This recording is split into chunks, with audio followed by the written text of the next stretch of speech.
So for cloud, the theme is, uh, uh,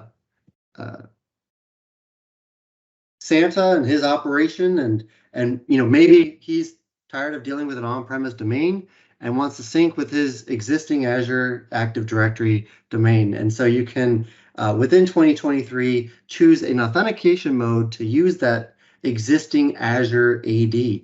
And so you'll see here that configuring that AD, bringing in the groups that have already been configured through that provider, and all the existing roles and permissions and operational security groups are still available when choosing that option in terms of managing security.